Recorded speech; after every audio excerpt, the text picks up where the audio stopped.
Finally, let me touch on our plans for youth. Several members spoke about this, and I share their hope and optimism about our young people. We want to expand opportunities for our youth to contribute in a sustained and meaningful way, and that's why we decided to set up the Youth Corps. Both Ms. Penny Low and Mr. Hawazi Daipi asked for more details about the Youth Corps. Over the past few months, we have been consulting youth from our institutes of higher learning, as well as many community partners, about what they would like to see in the Youth Corps. We have also been studying youth-related and community organizations in other countries. We are still finalizing the program details, but for now we envisage that it will be a one-year program with the following key components. First, a structured residential training program that equips youth with knowledge and skills in leadership, project management, and service learning. Second, an overseas community project in one of the regional countries. Third, a community project in Singapore undertaken in partnership with an existing NGO or community group, which would be sustainable and impactful and meet the needs of the community. There's still much to be done, and I've asked MOS Desmond Lee, who is also a board member of the National Youth Council, to chair an advisory committee comprising experienced youth leaders and members from the 3P sector to guide the development of this program. The Youth Corps will be launched in phases with a pilot intake in June this year. We think about a size of 200 youths.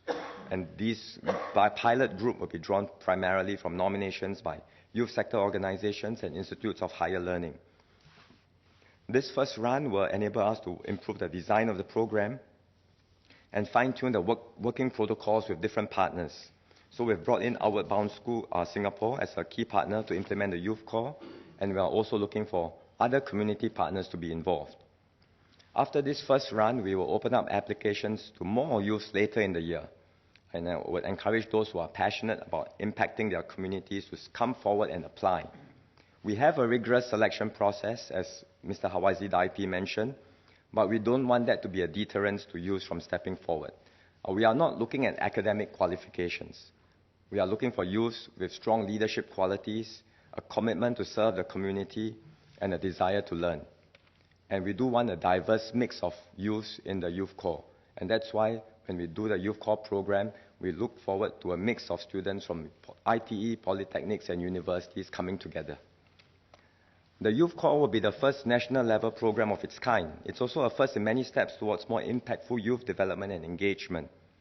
To better support youth engagement in the community, NYC will strengthen its partnership with schools and tertiary institutions, as well as other youth organizations.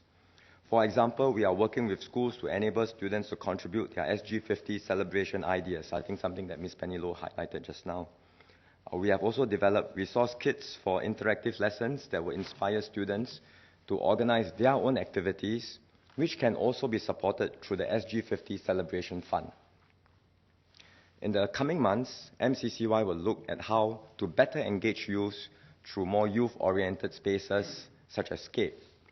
All this will require more resources in NYC, and so we will plan to strengthen its capacity and enlarge its reach to even more young Singaporeans and youth organizations.